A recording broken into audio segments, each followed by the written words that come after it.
ओजू तक ताई डॉक्टर को नाम है अणबंधा ही निकालिया पवनी। कि हे परिंदे, तू जमीन पे बैठ के क्या आसमान देखता है? पंख खोल, उड़ान भर, क्योंकि ये जमाना तो उड़ान देखता है।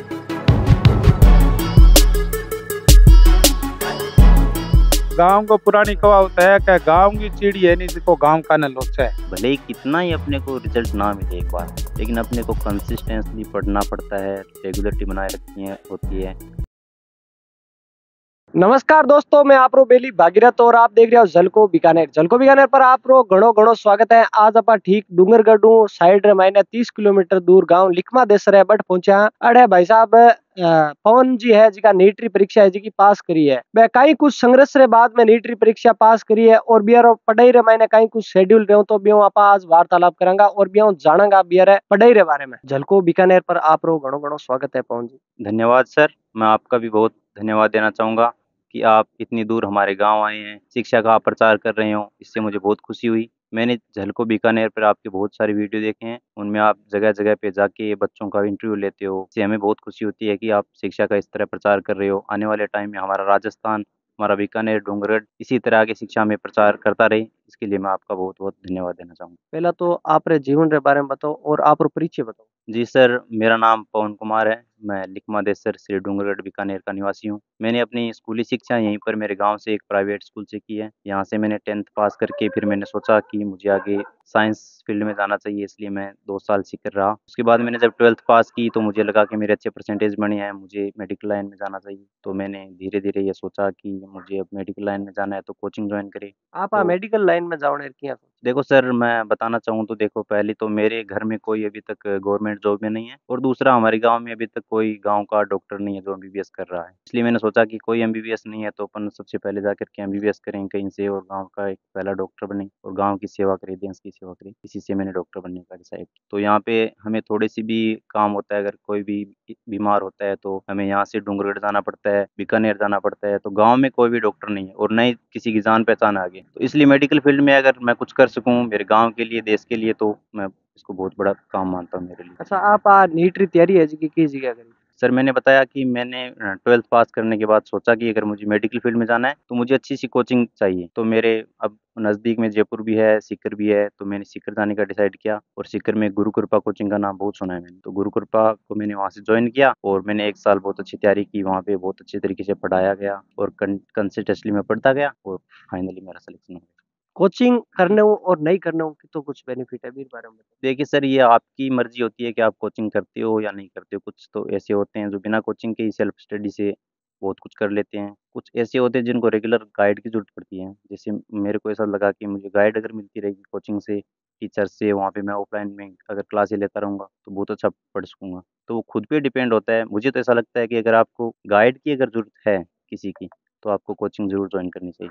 देखिए सर, सीकर में और भी कोचिंग है, लेकिन अगर बात करें पढ़ाई की तो देखो, पढ़ाई तो खुद को करनी होती है। कहीं भी चले जाओ, आपको खुद को पढ़ना पड़ेगा, खुद को मेहनत करनी पड़ेगी। लेकिन अगर बात करें मैनेजमेंट की, तो मैनेजमेंट आप ऑल इंडिया में कहीं भी चले जाओ, गुरु कृपा जैसा मैनेजमेंट का आपको कहीं भी नहीं मिलेगा। पर कितना कुछ संख्या में ना आपने स्टूडेंट नजर आया पढ़ता। देखिए, वहाँ पे ऐसा सिस्टम है कि पर क्लास में लगभग 150-200 जने एक साथ क्लास लेते हैं और वहाँ पे बहुत सारी बिल्डिंगें बनाई हुई है, तो लगभग वहाँ की अब जो स्टूडेंट पढ़ रहे हैं, वो लगभग 15,000 से 17,000 के आस-पास। तो इतना स्टूडेंट ने बटा किया कुछ मैनेजमेंट करे बीर बारे में आप।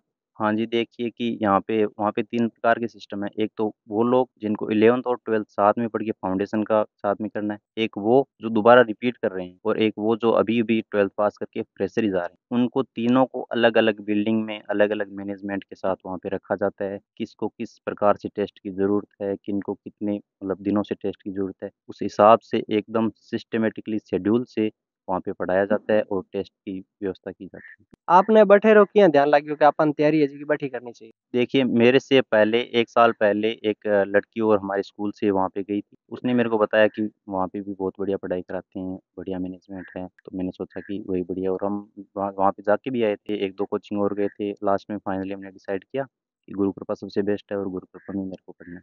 आप स्कोप री बात करा तो बीर बारे में आप बताओ। हाँ सर, देखिए कि स्कोप का तो ये है कि अभी और भी गवर्नमेंट जॉब्स की तैयारी करते हैं लोग और भी कुछ है, लेकिन ये है कि मेडिकल में अगर किसी बंदे ने जम करके मेहनत कर ली ना, आगे वो थोड़ी भी मेहनत करता है तो कुछ भी फील्ड में जाए। जैसे अगर कई लोग ऐसे होते हैं कि बीएससी नर्सिंग करते हैं, कई एमबीबीएस के लिए नीट का पेपर देते हैं, कई वेटनरी में भी जाते हैं, तो बहुत सारे स्कोप है। अगर आप मेडिकल में जाना चाहते हो, सबसे बेस्ट मेरे को एमबीबीएस का लगा, तो मैंने एमबीबीएस के लिए तैयारी की और मेरा सिलेक्शन हुआ। अच्छा, आप इन मैंने पढ़ाई वगैरह कितना कुछ टाइम करता है बीर बारे में? देखिए, पढ़ाई का तो अलग-अलग सिस्टम होता है कि सभी एक जितना पढ़ाई करें ज़रूरी नहीं है। कई लोग ऐसे होते हैं कि मतलब दिनों-रात पढ़ाई करते रहते हैं, नींद भी भूल जाते हैं, खाना-वाना भी नहीं खाते हैं टाइम पे, पढ़ते रहते हैं, फिर भी वो सही से नहीं पढ़ पाते हैं और कई ऐसे होते हैं जो 5-6 रेगुलर घंटे पढ़ते रहे ना, तो बहुत अच्छा रिज़ल्ट दे जाते हैं। आप देख सका कोई एक बार कठिन तैयारी कर रहा है और वो निराश हो जो है क्या इन महीने आप आगे कौन कर सका आ चीज कौन कर सका, तो बीर बारे में आप बयान बताओ। देखिए सर, ये ऐसा होता है कि कई बार अपनी पढ़ाई में उतार-चढ़ाव आते रहते हैं। कभी ऐसा होता है कि हम पढ़ते-पढ़ते बहुत अच्छा कर लेते हैं, बहुत अच्छा पढ़ते हैं और बहुत अच्छा अपने को रिज़ल्ट भी मिल जाता है, तो हम खुश होते हैं अंदर से कि हमने मेहनत करी और अपने को रिज़ल्ट मिला, बढ़िया। अब आगे और पढ़ते हैं अपन तो आगे और बढ़िया होगा। और कई बार ऐसा भी हो जाता है पढ़ते टाइम कि हम सही से नहीं पढ़ पाते हैं। पढ़ते बहुत हैं, मेहनत भी खूब करते हैं, लेकिन जब हम टेस्ट देते हैं, पेपर देते हैं, तो उसका रिज़ल्ट नहीं मिलता अपने को। तो अंदर से एक हताशा, निराशा से हम गुज़र जाते हैं। तो उसमें ये है कि भले ही कितना ही अपने को रिज़ल्ट ना मिले एक बार, लेकिन अपने को कंसिस्टेंटली पढ़ना पड़ता है, रेगुलरिटी बनाए रखनी है होती है। और जब फाइनल नीट का पेपर लगने जाता है, तब अपने को ये सोच के जाना चाहिए कि अपन ने बहुत अच्छी तैयारी की है, सब पढ़ा है, जितना अपन ने पढ़ा है, उतने में से ही आएगा। ये अगर कॉन्फिडेंस साथ में लेके जाते हैं अपन, तो वहाँ पे हम आराम से रिज़ल्ट दे सकते हैं, आराम से आप रे सागे कदी आ चीज हुई क्या भाई पढ़े ले? हाँ सर, जब एक बार हमारे वेकेशन हुए थे, विंटर वेकेशन, तो उसके बाद में जब गया था, थोड़ा बीमार हो गया था। तब मेरे को थोड़ी-सी ऐसी थकान महसूस होती थी और सही से नहीं पढ़ पाता था। तो मैं थोड़े दिन ऐसे प्रैक्टिस करता गया, फिर धीरे-धीरे टाइम को बढ़ाता गया पढ़ाई का और मेरा वापस नॉर्मल हो गया। अच्छा, आप रे कितनी रैंक और बनी? मेरे ऑल इंडिया रैंक 7375 है और एससी कैटेगरी में मेरी 128 रैंक।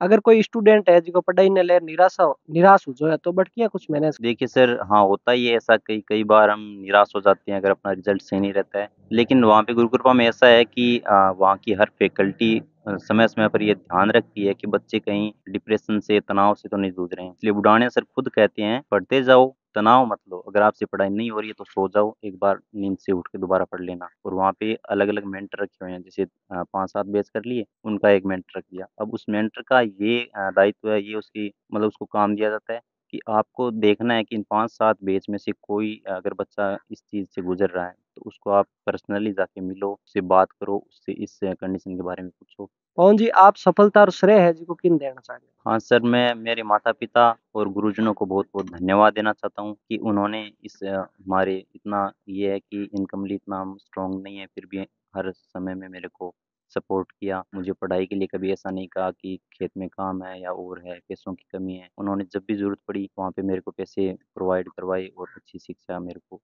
दी। आज आप देख सका किसान रो बेटो या मध्यम वर्ग कोई भी फैमिली रो नॉर्मल फैमिली रो बेटो या बेटी पढ़े तो डॉक्टर मैंने कितो कुछ खर्चो लाग। देखिए सर, तैयारी का ये है कि कोचिंग की अपनी फ़ीस होती है। वहाँ पे 70-80 हज़ार कोचिंग की फ़ीस लगते हैं और अलग से आप जो हॉस्टल में रहते हो, उनके भी मंथली 5,000 6,000 रुपए आते हैं। तो ओवरऑल 1 साल अगर कोई बंदा तैयारी करता है, तो लगभग 1 लाख से 1.5 लाख के बीच में उसका खर्चा आता है। अगर इतना खर्चा हम कर देते हैं और अच्छे से पढ़ाई करते हैं, तो फिर उस खर्चे के कोई मायने नहीं होते हैं। फिर वो खर्चा 1 महीने में पूरा हो जाता है आपका, अगर सैलरी आती है तो।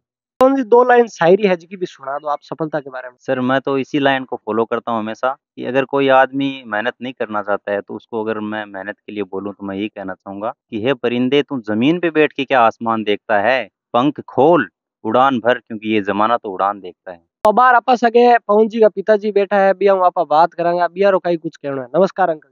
नमस्कार नमस्कार। पहला तो आप रो नाम और बताओ। शोभाराम। आज आप रो बेटो है जिको नीट की परीक्षा पास कर ली और डॉक्टर बनने जा रही है, तो आप रो कहीं कुछ कहना है? चोखो काम करियो, बहुत बढ़िया बात है, बहुत खुशी है। गाँव रे मैंने आप रो बेटो पहलो डॉक्टर बनने जा रही है आज। हाँ, पहलो बनाए, बड़ी मेहनत करी भाई, घणो पढ़ियो लाई, घना फीस लगाया, वे लोग कुआ पावा इन पढ़ा हुए है। आप कई चीज रो काम करो? खेती को काम करा, कुआ पावा, मूंगफली। और पवन है जी का पहला एक खेत मैंने काम करता है। वो उनने तो पढ़े हुए, मैं तो खेती को काम करायो को नहीं, वो तो पढ़ी ही हो। आज मतलब थे या न पढ़े हो वो आज मेहनत यार रंग ले रही है, तो आपने कितनी कहीं खुशी हो रही है? बहुत खुशी है, बहुत खुशी, पूरा गांव में खुशी है गए वो छोरो लाई डॉक्टर बनसी गाँव में खुशी है। गांव वाला तो खुशी यहाँ हो रही है कि गांव रे मैंने पहलो डॉक्टर बननी तो गांव ने कठी ना कठी फायदो होसी क्योंकि गांव रे मैंने डॉक्टर कौन है। हाँ ये वास्ते खुशी है। आपा सागे पवन का मम्मी जी है भी हूँ आपा बात करेंगे बियारो कहीं कुछ कहना। नमस्कार माँ। नमस्कार। आज आप रो बेटो नीट री परीक्षा पास कर ली और डॉक्टर बनने जा रही है तो आप रो कहीं कुछ कहना। मारो वही कुछ करना का अच्छे नौकरी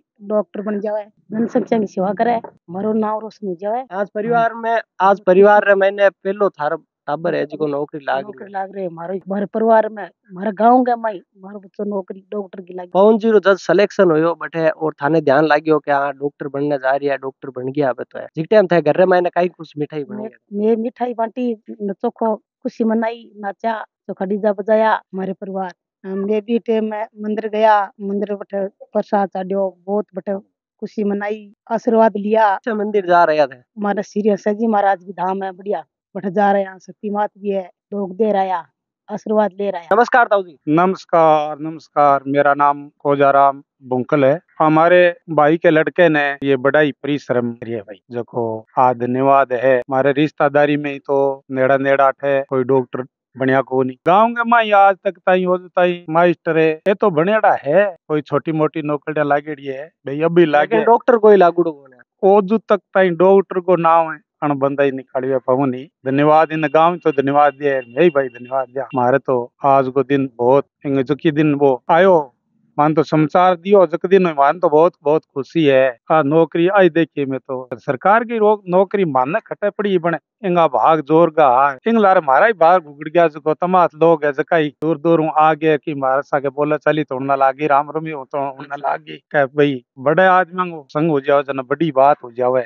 इसीलिए आपने अति दूर चला आया हो क्यों मारे घर की परिस्थिति इसी ही मारे तो 10वीं 8वीं 5वीं पढ़ाने को विचार हो पण आगे भी कई लड़का ने पढ़ाया मैं यूं बड़ा जका ने बाकी बंगो दिमाग थोड़ो पढ़ाई मैंने लगन कम लगे कौन बात पहली ते बात करी ने कह भाई यहाँ करता करता पढ़ता पढ़ता जे कोई परिस्थिति आ जाओ तो बिन यहाँ बात चरकी लागन लाग जाओ खारी लागन लाग बन बा खारी लागन लागी अब तो बेबी मन में सोचे करे आप छोटो और डॉक्टर को नंबर पड़ गयो अपन जे छोटो मोटो पड़ जावा तो ही पढ़िया रहता ठीक बने बे तो भाई की कोनी हो किसान पनो करने जो ही रह गया कड़ी कड़ी पहला आप रे मन में भी नौकरी लागनो राज नौकरी लागनो मन में हिला मारे मन में तो इनकी पढ़ाई देखी थी ना अंग और अंग तो कहानी बाकी मेरे मन में हुई के ओ टाबर है जो आपनो नाम निकाल रोशन करसी जना इन मैं कहो नहीं जटे आई कहो बेटा जितो तेरू प्रयास हुए जितो प्रयास करे पैसा जाने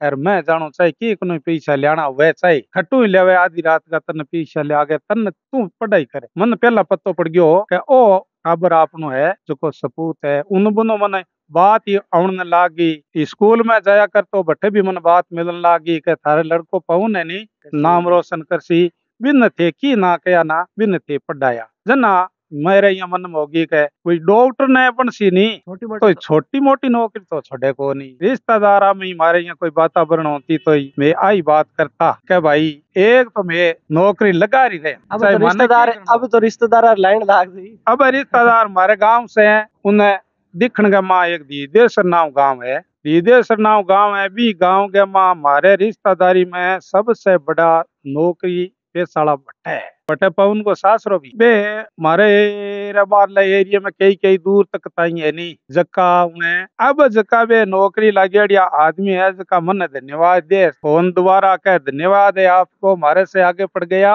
मुकोरे किया यारो मैं तो छोटी मोटी नौकरी आता ही है तो डॉक्टर वाली ताई पूछ गया डॉक्टर की नौकरी ले ली मैं कह देखो भाई बच्चे को सेंसदार हो आपनो सगड़ा यो थारो मारो क्योंकि आप देख सका डॉक्टर मैंने इतना रुपया लगाने एक नॉर्मल परिवार के लिए बहुत बड़ी बात है इतना पैसा लगा पसबो टाबर है जिको उम्मीदा पर खरो उतरे जना ए रुपया तो अब तो कहता ही लगाए कौन घड़ा सा जे लगावे तो ये तो कत्ता दिना है एक हफ्ता का ही कौन डॉक्टर के मां रुपया एक हफ्ता कौन अब जाएंगे मत हुए तो माने केटा खटले जार पुगा दे सका गाँव रो आदमी सब पहला कठे भी पहुंचे नहीं कोई बीमार आदमी है बिन देखी तो फिर मन रे महीना पीड़ा हो कि आई चीज में आपा सही कराया गांव को पुरानी कहावत है कि गांव की चिड़ी है नहीं जिसको गांव का न लोचा है गांव की चिड़ी गांव का न लोचा है जना आपने अब उसी डॉक्टर उसी गांव को कोई परसेंट दसी तो ओ दूसरे ने छोड़े और गांव वाले को काम पेलो करसी जना खुशी तो हुई। आप देख सका थार गांव रे मैंने डॉक्टर की जरूरत है मारे ई जगह अगर यार सिलेक्शन हो जाए तो कितो बेस्ट है। मारे गांव में डॉक्टर है भी को नहीं, हॉस्पिटल बनड़ा है, हॉस्पिटल बनड़ा होते हुए भी डॉक्टर भी जगह नहीं यार बैठे। मारे गांव के माँ डॉक्टर की इतनी परेशानी है जो युद्ध बेसी है। मारे गांव के माँ जो मेडिकल बन गया सही है, बाकी डॉक्टर कौन मारे, न तो डॉक्टर है न मारे नर्स है। इतनी परेशानी है मारे गण करी डिलीवरी गाड़िया में जे आगले फुगा को नहीं।